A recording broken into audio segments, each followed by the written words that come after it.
ख़बर के हवाले से तव्हांखे आगाह कंदा हलूं त नून लीग की नायब सदर मरियम नवाज़ हुकूमत छॾण की हिमायत करे छॾी आहे। सरगोदा में जलसे में मरियम नवाज़ सवाल कयो त हुकूमत में रहण घुर्जे या छॾण घुर्जे।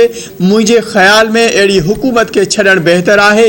नवाज़ शरीफ हुकूमत छॾे थो त 2/3 हुकूमत ॾींदा।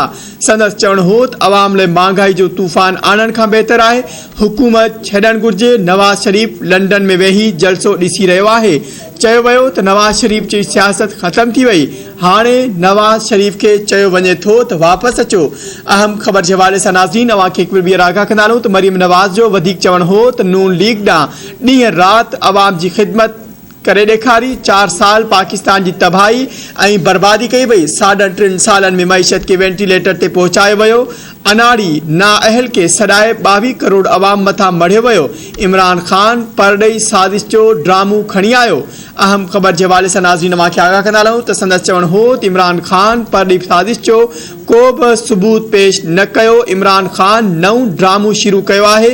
इमरान खान चए थो त मारण जी साज़िश थी रही आहे।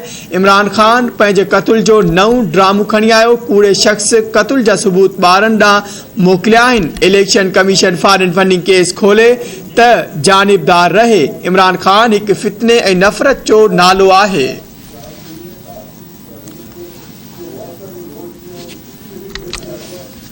ख़बर के हवाले से नाज़रीन तव्हांखे आगाह कंदा हलूं त नून लीग की नायब सदर मरियम नवाज़ हुकूमत छॾण की हिमायत करे छॾी। सरगोदा में जलसे के ख़िताब कंदे मरियम नवाज़ सवाल कयो त हुकूमत में रहण घुर्जे या छॾण घुर्जे।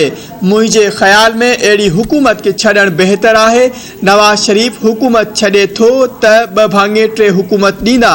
संदसि चवणु हो त इमरान लाइ महांगाई जो तूफ़ान आणण खां बेहतर आहे हुकूमत छॾण घुर्जे। नवाज़ शरीफ लंडन में वेही जलसो ॾिसी रहियो आहे।